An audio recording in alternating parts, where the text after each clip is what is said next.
بسم اللہ الرحمن الرحیم۔ قرآن کریم کی 13 صورتوں میں مختلف ناموں سے حضرت عیسیٰ علیہ السلام کا تذکرہ موجود ہے۔ 26 مقامات پر عیسیٰ علیہ السلام، 23 مقامات پر ابن مریم علیہ السلام، 11 جگہوں پر مسیح اور 1 مقام پر عبداللہ کہا گیا ہے۔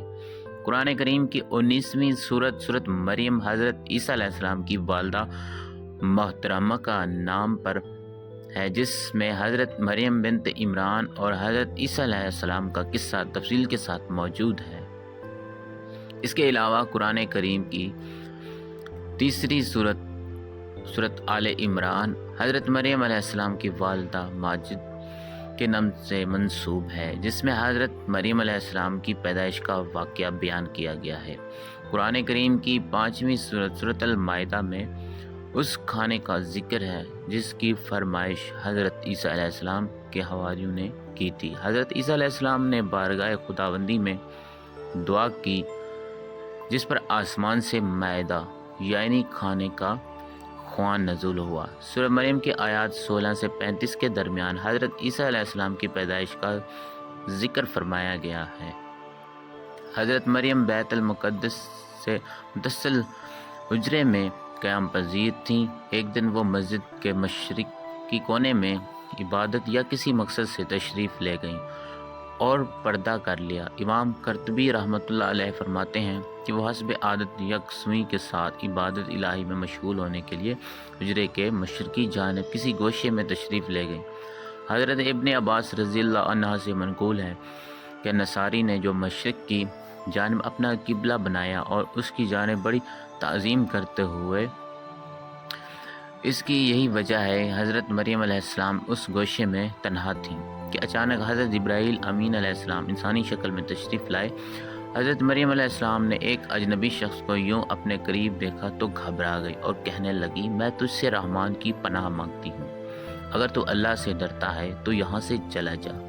حضرت جبرائیل علیہ السلام نے فرمایا، تم مجھ سے ڈرو نہیں، میں تو پروردگار کا بھیجا ہوا فرشتہ ہوں اور تمہیں ایک پاکیزہ بیٹا دینے کی خوشخبری لے آیا ہوں۔ حضرت مریم نہایت حیران اور پریشان ہوئی اور تعجب سے فرمایا، بھلا میرے ہاں بچہ کیسے ہو سکتا ہے؟ مجھے تو کسی انسان نے ہاتھ تک نہیں لگایا اور نہ ہی میں بدکار ہوں۔ حضرت جبرائیل علیہ السلام نے فرمایا، ہاں بات تو یہی ہے، لیکن اللہ تعالیٰ نے فرماتے ہیں کہ یہ میرے لیے بہت آسان ہے اور ہم اسے اپنی قدرت کی تخلیق کے لیے نشانی بنانا چاہتے ہیں۔ اس سے قبل ہم نے تمہارے باپ آدم علیہ السلام کو مرد اور عورت کے بغیر تمہاری ماں حوا کو صرف مرد سے پیدا کیا، اور اب عیسیٰ علیہ السلام کو پیدا کر کے چوتھی شکل میں بھی پیدا کرنے پر اپنی قدرت کا اظہار کرنا چاہتے ہیں، اور وہ ہے صرف بغیر مرد کے پیدا کرنا۔ بیٹے کی بشارت کے بعد حضرت جبرائیل علیہ السلام نے آپ پر پھونک ماری اور وہاں سے چلے گئے۔ کچھ دنوں کے بعد حضرت مریم علیہ السلام کو بچے کی پیدائش کے آثار محسوس ہونے لگے۔ جیسے جیسے پیدائش کے دن قریب آتے جا رہے تھے، آپ علیہ السلام کی پریشانی میں بھی اضافہ ہوتا چلا جا رہا تھا۔ جب پیدائش کا وقت قریب آیا تو آپ علیہ السلام لوگوں کے خوف سے بیت المقدس سے تقریباً میل دور جنگل کی جانب پہاڑی کوہ سرا کی جانب چلی گئی۔ یہی وہ جگہ ہے جو بعد میں بیت الحم کہلائی۔ جب درد زدہ شروع ہوا تو آپ علیہ السلام ایک کھجور کے درخت سے ٹیک لگا کر بیٹھ گئیں۔ زچگی کی تکلیف کی شدت اور دنیا والوں کے خوف نے آپ دیدہ کر دیا۔ کہنے لگے، کاش میں اس سے پہلے مر گئی ہوتی اور لوگوں کی یاد سے بھی بھولی بصری ہو جاتی۔ علماء فرماتے ہیں کہ انہوں نے موت کی آرزو اس لیے کی کہ وہ عزیز و اقارب، خاندان، برادری اور لوگوں کو کس طرح مطمئن کر سکیں گی جب کوئی ان کی صداقت کی تصدیق کرنے والا بھی نہیں۔ ان کی شہرت ایک نیک پارسا اور زاہدہ کے طور پر تھی، لہذا ان کے لیے یہ تصور ہی بڑا روح فرسا اور تکلیف وہ تھا کہ لوگ انہیں بدکار سمجھیں۔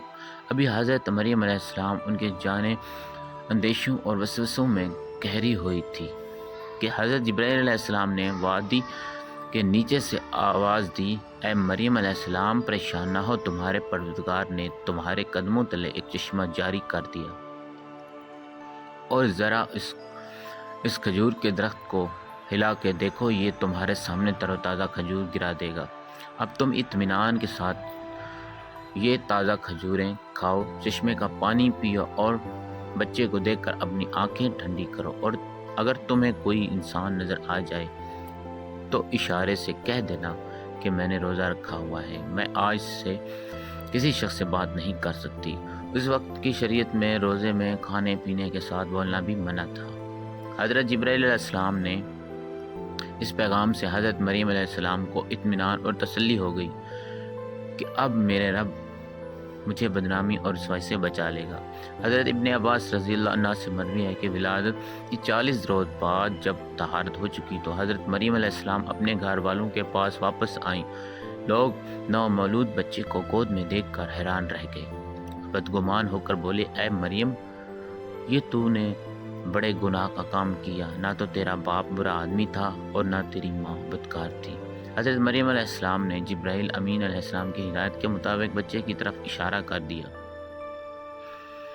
روایت میں ہے کہ جب خاندان نے حضرت مریم علیہ السلام کو ملامت کرنا شروع کیا تو اس وقت حضرت عیسیٰ علیہ السلام دودھ پی رہے تھے۔ جب انہوں نے لوگوں کی ملامت بھری باتیں سنی تو دودھ پینا چھوڑ دیا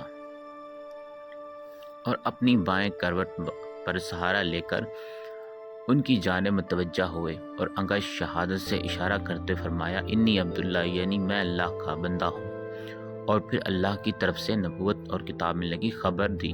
اس کے بعد فرمایا، اللہ نے مجھے نماز اور زکوٰۃ کا پابند بنایا، اور جب تک میں زندہ ہوں مجھے اپنی والدہ کا حق ادا کرنے والا بنایا، اور مجھے سرکش اور بدبخت نہیں بنایا، اور اللہ کی سلامتی ہے مجھ پر جب میں پیدا ہوا، جب میں مروں گا اور جب دوبارہ زندہ کر کے اٹھایا جاؤں گا۔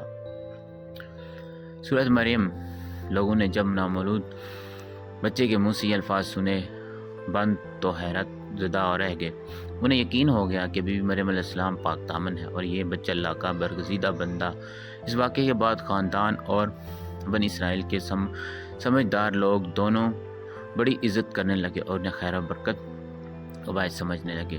ویورز، اگر آپ لوگوں کو میری اسی طرح کی ویڈیو اچھی لگی ہو تو آپ لوگوں نے میرے چینل کو سبسکرائب کرنا ہے۔ ویڈیو اچھی لگی ہو تو لائک کر دیں، اسی طرح کی ویڈیو دیکھنے کے لیے چینل کو سبسکرائب کریں۔ ملتے ہیں نیکسٹ ویڈیو کے ساتھ، دعا میں یاد رکھیے گا۔ اللہ حافظ۔